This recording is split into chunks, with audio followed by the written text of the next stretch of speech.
Man.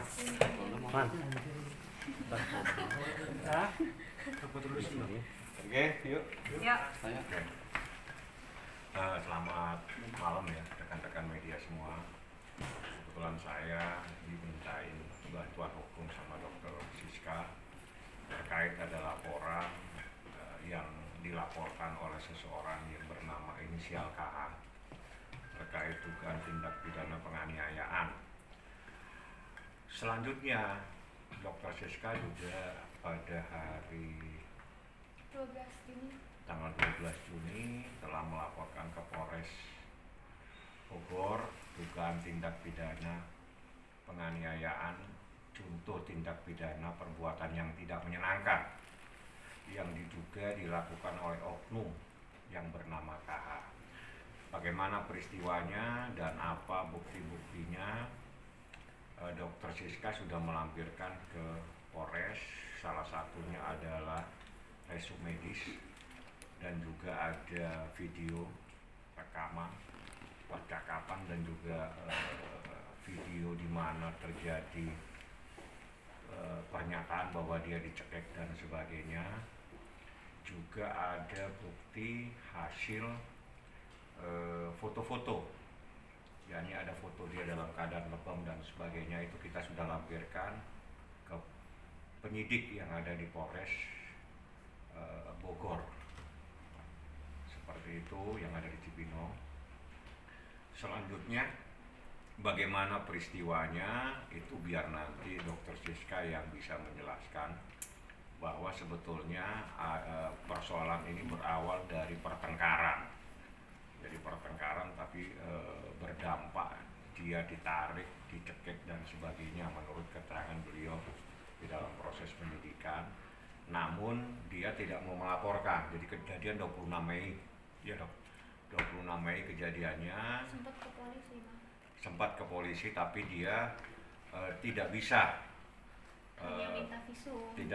Kalau ke polisi minta visum aja nggak mungkin, karena harus membuat laporan, dasar laporan lah keluarkan visum, sehingga dia tidak membuat laporan, tapi dia sudah ke dokter untuk meminta resum medis ya. Dari resum medis yang dilakukan oleh dokter ada beberapa keterangan, juga foto-foto, termasuk gambar ya, apa yang memar dan sebagainya. Saya pikir itu pembukaan dari saya, biar nanti dokter jelaskan peristiwanya seperti apa dan kenapa sampai dia yang sebetulnya yang dianiaya, tapi justru kenapa dia yang dilaporkan ke polisi. Ya ini kan yang menjadi tanda tanya. Itu biar dokter aja nanti yang sampaikan. Boleh dok. Gimana, apa pertanyaannya? Kronologinya gimana? Kronologinya sih sebenarnya berawal dari hubungan toxic relationship ya. Kalau istilah zaman sekarang itu yang hubungan yang memang sudah tidak baik sebenarnya kalau dijalankan pun. Itu jadinya sedikit-sedikit tuh banyak pertengkaran dan beliau ini temperamental memang sifatnya dari semenjak bertemu sampai kita sudah berpisah. Dan perlu ditegaskan di sini yang meninggalkan saya dan minta putus itu adalah beliau, gitu loh. Jadi saya tidak meninggalkan ya, itu dia, beliau yang minta putus, mengusir saya juga waktu itu. Awalnya sih itu dari hubungan yang memang sudah toksik, kemudian saya yang mencoba bertahan, sehingga akhirnya laki-laki ini semena-mena gitu. Semena-menanya yaitu tadi hal sepele dia marah-marah. Contohnya saat ada di lokasi syuting. Sebenarnya secara logika wanita dari Jakarta jauh-jauh ke puncak yang perjalanannya macet ini itu 2,5 jam, bela-belain bawa obat-obatan, suntik-suntikan segala macem, karena kan dia ada masalah saraf kejepit ya. Itu tapi sudah recovery, dia sudah bisa jalan, sudah bisa aktivitas bekerja kan ya. Tapi namanya saya waktu itu masih sayang, jadi perhatian tuh sangat besar. Jadi saat itu saya datang ke lokasi, sorenya pun keluarga saya juga silaturahmi karena kebetulan sedang ada di daerah Bogor. Nah, kejadian jam 8:30. Sinetron beliau itu sedang tayang, karena dia ini senang ya untuk melihat dirinya sendiri di TV gitu. Saat itu bertiga kita santai, posisinya kan kalau saya dengar katanya sedang bekerja, tidak sama sekali. Jadi posisinya kita semua sedang santai nonton tayangan syuting beliau. Saya ada adiknya, kita tidur-tiduran di kasur itu sambil nonton. Karena selama beberapa hari sebelumnya itu saya menemani, otomatis saya lihat dong proses syuting, dia pakai baju apa. Pas saat lihat tayangan itu, kok kayaknya saya tidak tahu itu kapan di tag-nya. Jadi saya spontan aja gitu kan. Saya, ini kapan sih di tag-nya? Dia fokus aja nonton. Saya kayak diacuhkan gitu. Ini karena spontan kan, namanya perempuan, gimana sih annoying manja gitu kan, gini aku ini kapan gitu. Dan dia juga sambil ngerekam tayangan karena dia seneng kan posting tayangannya sendiri di sosmed gitu. Aku nanya lagi, digituin bisa nggak sih nggak usah ganggu. Aku kan kaget ya, loh kayaknya saya bertanya baik-baik, terus di situ seperti yang tidak dihargai saja gitu kan. Niat baik jauh-jauh berkorban waktu, materi untuk datang dari Jakarta ke Puncak gitu kan. Kebetulan ada adiknya juga, itu kan di depan adiknya. Saya merasa dimarahi, diamuk untuk hal yang sepele di depan orang lain yang notabene adiknya sendiri. Adiknya sambil memberi komentar, aku udah tahu dia pasti marah. Dari situ kan dia juga ada, saya sedang menyender, dia juga ada mendorong. Aku juga sedikit sensitif lah sebagai perempuan kan ya, merasa sudah kok niat baik hal sepele sampai seperti itu, dan merasa dipermalukan juga gitu kan ya. Akhirnya karena saya sudah didorong, saya bangun dari tempat tidur.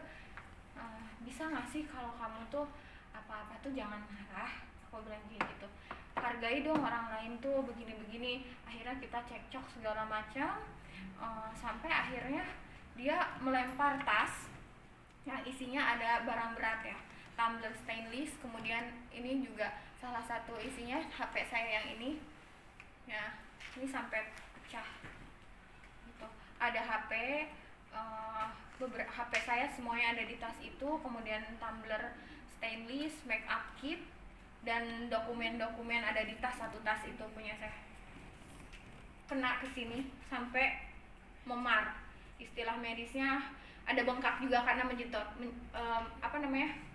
memar, bengkak, ada perubahan, ibaratnya tuh kontusio otot, karena tadinya itu kan jadi ngejendol gitu, istilah awamnya tuh ada jendol gitu karena saking kerasnya benturannya. Dan sampai hari ini kalau begini tuh ini saya sakit sampai hari ini itu. Ini makanya kemarin saya juga ada melakukan ronsen untuk dilihat lebih lanjut, takutnya tulang saya juga ada kena gitu, tapi ini belum keluar interpretasinya. Yang pasti itu sangat keras sehingga HP saya retak. Sakit loh, saya sambil langsung nangis, keluar kamu, kita putus, terus dilempar. Udah mah dilempar, dibilang putus, aku kok kamu kayak begitu gini-gini. Intinya di situ tuh kita cekcok lagi sampai saya dipaksa untuk keluar, ditarik tangan saya. Di sini juga ada goresan bekas dia narik saya gitu. Karena di dalam itu masih ada barang-barang saya ngetok-ngetok pintu, buka barang saya masih ada di dalam gitu. Akhirnya saya masuk lagi ke dalam, masih cekcok lagi, saya sambil beres-beresin barang-barang itu. Aku ada dicekek sama dia, dicekek, terus kamu, akhirnya pas cekek aku berontak dong. Ibaratnya kita dicekek pastinya aku berontak dong ya, kita berontak aja, kamu nyekek aku gini-gini. Setelah itu tuh adanya juga ada ngevideo. Nah, saya sempat protes, kamu ngapain ngevideo, aku bilang gitu, karena kan orang berantem harusnya itu ditenangkan.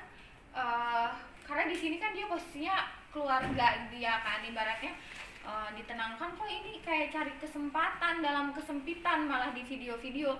Saya juga ini apa ya gitu loh. Akhirnya karena ada adiknya video-video, saya pun ngerekam sendiri. Jadi ibaratnya tuh ini maksudnya apa sih harus di video.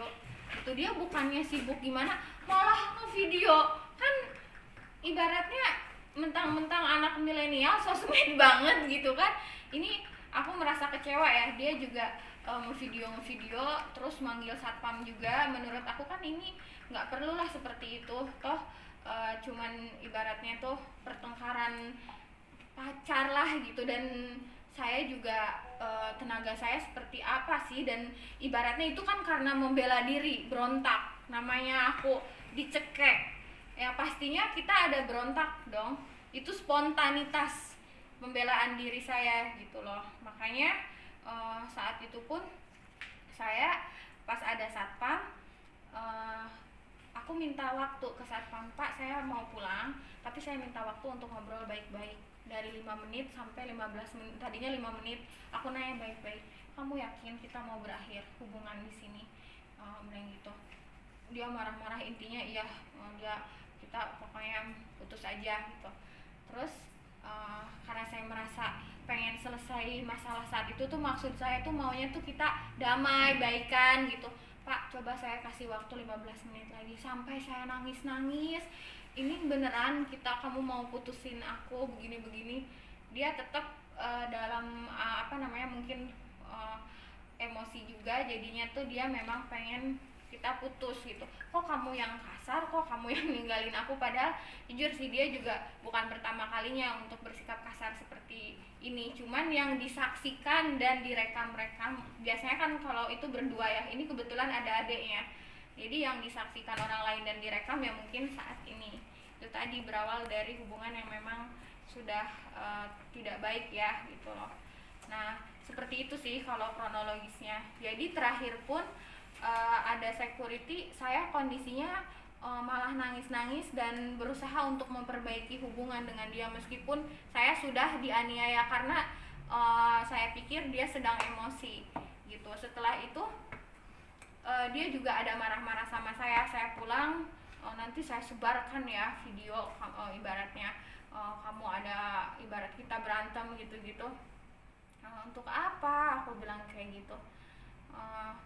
Dari situ ini saya sakit loh, badan aku memar-memar, kamu ada cekik aku, ada lempar aku gini-gini. Akhirnya besoknya perawat saya periksa, bawa obat-obatan. Kemudian dokter pribadi juga datang, dia periksa, kamu harus divisum. Dari dokter pribadi saya yang bilang, dokter saya yang mengantar plus perawat ke kantor polisi. Saya kan mohon maaf ya, ini baru pertama kali dilaporkan atau berurusan lah dengan hal yang seperti ini. Saya kan kurang tahu ya, seumur hidup belum pernah. Jadi saya datang ke kantor polisi itu, saya pikir visum itu adalah bukti saja kalau saya sudah ada domestic abuse atau physical abuse dari orang yang kita kenal gitu kan. Ternyata dari polisinya, kalau Mbak visum ini harus dilaporkan secara resmi. Itu kan hari kedua setelah kejadian kan. Tapi di satu sisi ini kan orang yang terdekat dengan saya, masa saya tega sih untuk ngelaporin. Saat itu saya masih berpikir seperti itu. Akhirnya saya, dokter dan perawat itu ya sudah, kita ke rumah sakit aja untuk diperiksa. Karena kalau ternyata kita minta surat visum, tidak bisa hanya itu dijadikan bukti penganiayaan, tapi harus dilaporkan secara resmi gitu kan.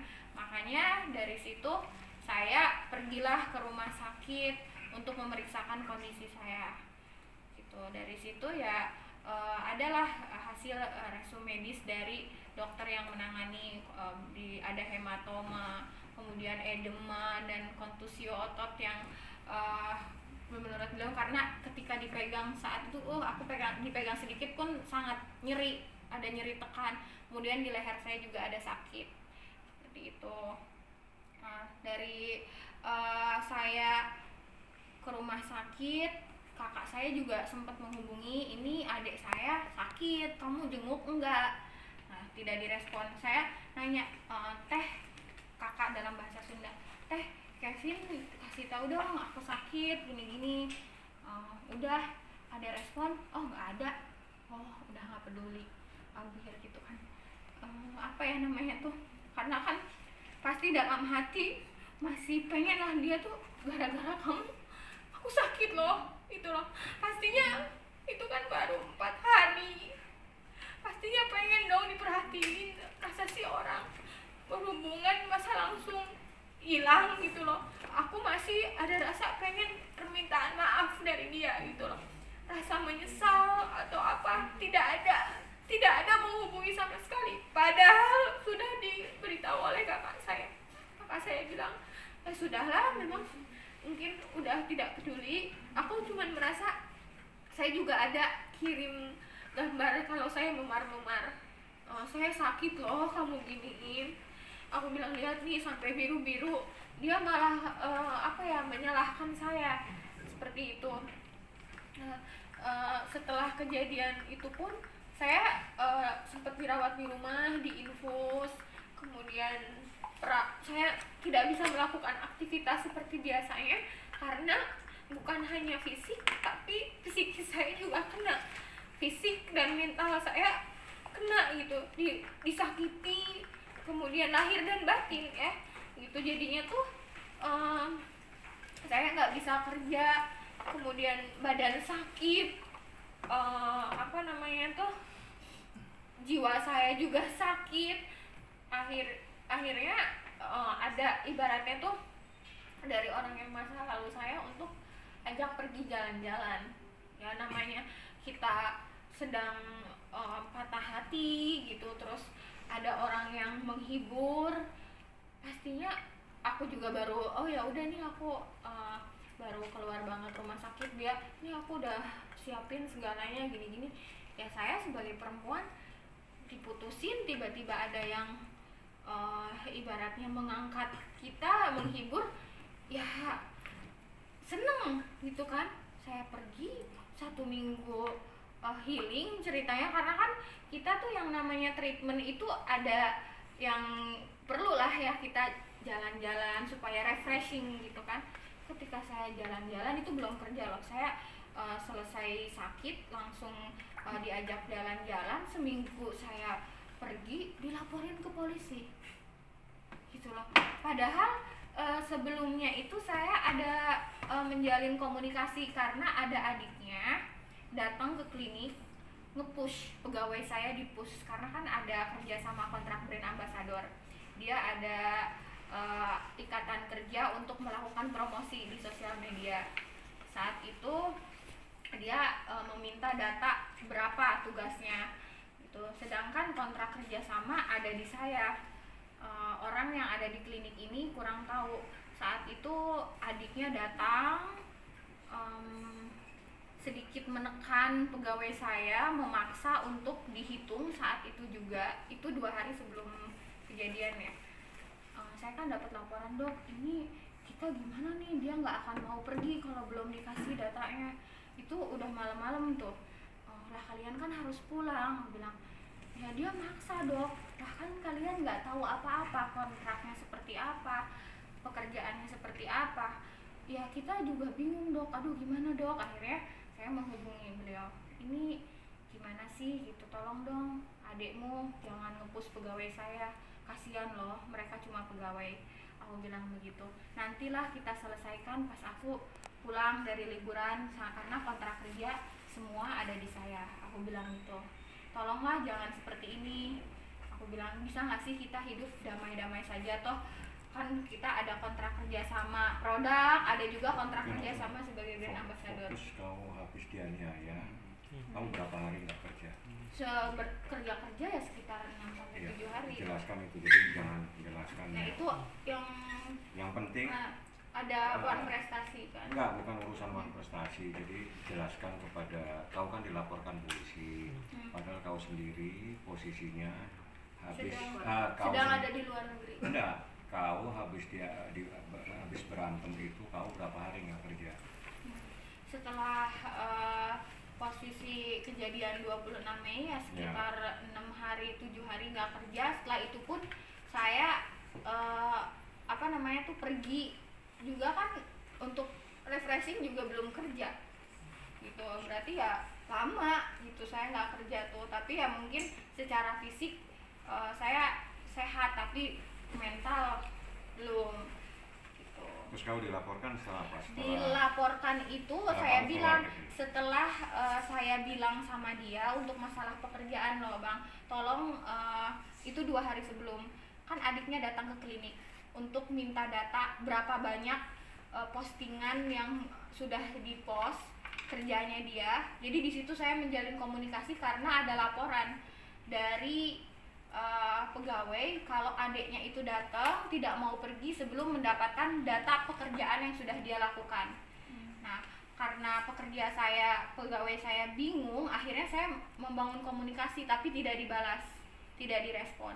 Saya bilang, tolong ini pegawai adikmu jangan tekan pegawai saya karena dia tidak tahu apa-apa.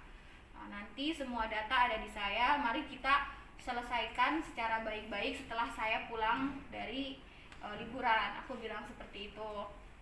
Nah, tidak ada jawaban.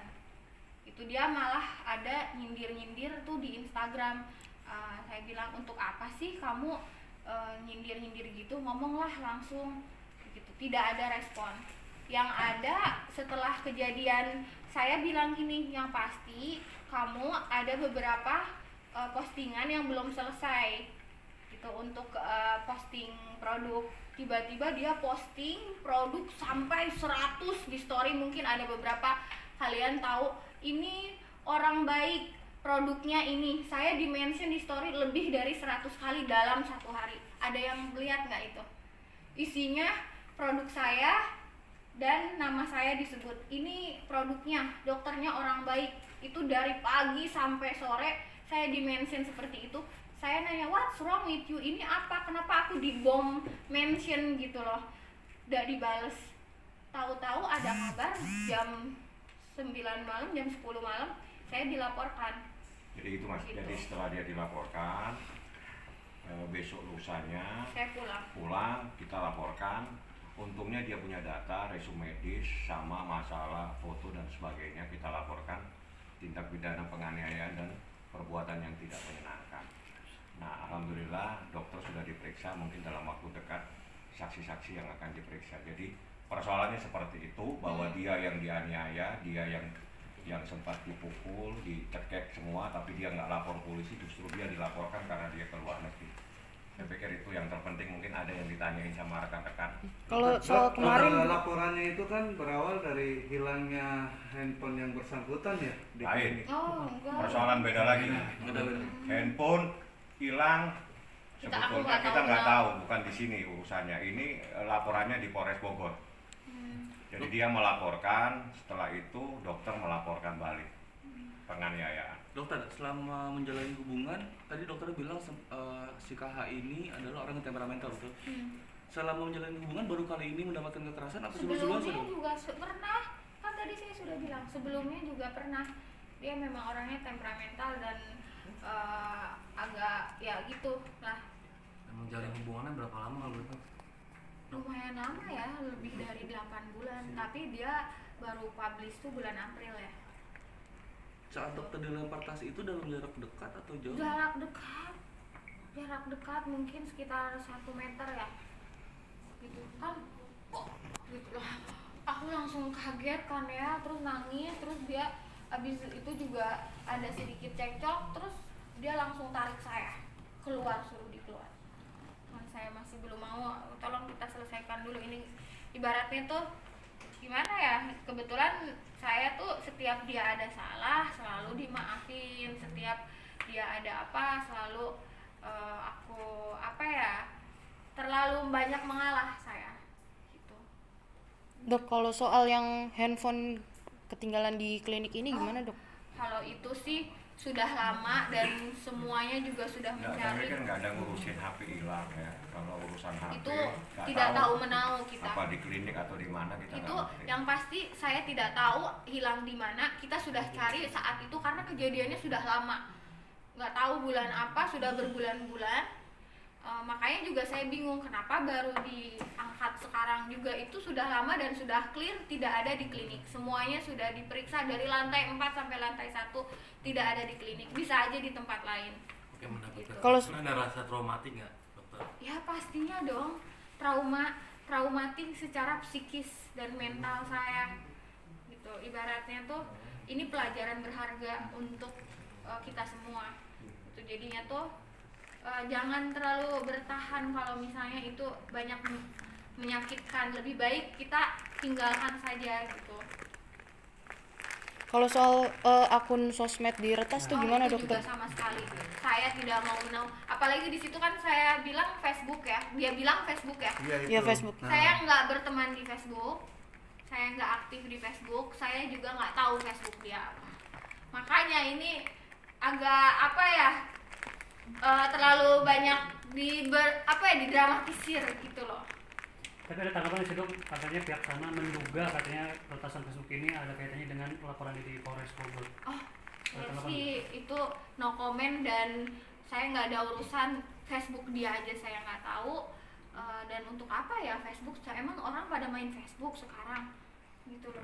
Kayaknya zaman Bang Fahmi juga udah nggak ada ya Facebook. Maksudnya orang kayaknya nggak terlalu. Aku nggak tahu loh akun Facebook dia apa. Saya nggak tahu Facebook dia apa. Saya nggak tahu email dia apa. Gitu. Mungkin saya pertegas saja biar nggak kesana Iya. kemari, karena saya sudah lihat bahwa dia melaporkan tidak tahu siapa yang dilaporkan, ya kan? Iya. Oleh karena tidak tahu siapa yang dilaporkan, saya tidak akan menanggapi Iya. laporan yang nggak jelas seperti itu ya.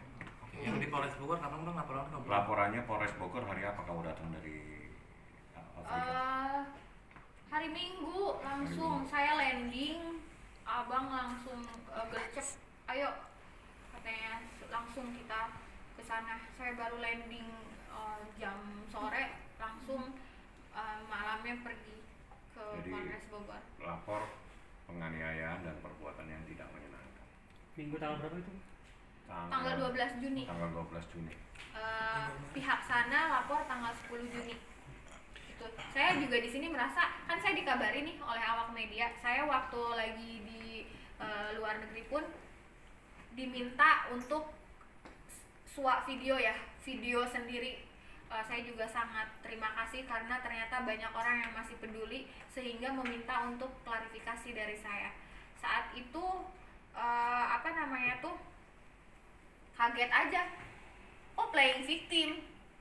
Siapa yang jadi korban, siapa yang laporan. Saya sampai maaf ya, di sini justru saya yang korban karena saya dirugikan secara fisik dan mental gitu loh. Ada memar-memar, kemudian ada bengkak yang sampai ngejendol saat sampai hari ini aja kalau bangun saya juga sakit karena tadinya kan saya normal gitu. Kalau pihak sana merasa dianiaya itu saya sangat bingung. Kenapa? Karena badan saya ini sangat kecil, tenaga saya juga tidak seberapa dan dia besar, bahkan dia bisa untuk narik saya keluar dari kamar. Berarti kan tenaga dia sangat kuat gitu loh. Jadi ini maksudnya gimana? Aku bilangnya saya minion gitu loh. Masa seorang yang bertubuh kecil menganiaya giant gitu kan? Dok, berarti setelah dokter dilaporkan, dokter sempat langsung hubungi nggak? Kok saya dilaporkan ya? Terus sampai sekarang udah lost contact, berarti dia nggak ada jawaban lagi? Saya Sempat nelpon adik juga gak? Saya sempat, ini maksudnya apa ya? Seperti ini, saya tanya baik-baik, kamu tidak ada jawaban. Terus malah mention saya orang baik, tapi malamnya saya dilaporkan. Setelah itu intinya dia tidak ada membangun komunikasi sama sekali gitu. Dari sini saya juga tidak mau untuk membangun komunikasi. Udah saling lapor, apakah ada peluang untuk Damai. Kalau saya sih ikuti prosesnya aja sesuai dengan hukum yang sekarang, ikutin prosedurnya saja. Nanti kalau kedepannya saya juga ikutin dari advice kuasa hukum saya gitu loh ya Bang. Gimana Bang? Lanjut aja. Kalau dokter sendiri pengennya seperti apa sih untuk si KH ini gitu? Apakah pengen supaya dia jera juga kan diadukan Atau gimana? proses hukum atau seperti apa nih? Kalau saya lihat daripada dokter aja. Jadi dokter lapor itu karena dia dilaporkan. Sebetulnya dia tidak mau ya untuk melaporkan seseorang kecuali yang memang dimulai lebih dulu. Kalau saya ikutin aja prosesnya karena kami mempunyai bukti dan data-data lengkap, video, termasuk foto, termasuk hasil resume medis namanya, bukan visum ya. Resume medis itu dikeluarkan oleh dokter, bla bla bla dan seterusnya, bahwa tentang kondisi keadaan seseorang pada saat itu. Sebenarnya sih sama aja dengan visum, cuman bedanya kalau visum perintah dari polisi, kalau ini keinginan dari diri sendiri bang. Gitu. Ancamannya berapa tahun bang? 4 tahun dan ditahan itu pasal 335. Kalau penganiayaan itu ada ancamannya sendiri. Nanti kan ada penganiayaan ringan dan penganiayaan berat. Nanti dilihatlah prosesnya seperti apa. Bang, tapi sudah mengetahui nggak sih? Karena sudah ada 2 laporan gitu, baik di Polres Bogor sama di Polda Metro yang kemarin itu. Maksudnya Polres sama Polda Metro masih gimana? Ada 2 laporan. Iya, yang satu saya tidak tanggapin karena kan dia melaporkan tidak tahu siapa yang dilaporkan. Bagaimana saya menanggapin laporan seperti itu? Kan pelakunya tidak tahu.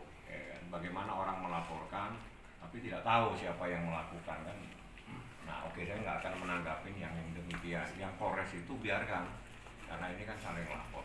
Yang di sana lapor, ini juga melaporkan. Kita ikutin aja prosesnya. Yang jelas semua proses hukum itu didasarkan pada bukti. Ada bukti, ada video dan juga foto-foto dia dalam keadaan memar dan sebagainya. Itu yang kami lampirkan. Biar aja prosesnya berjalan. Oke. Oke.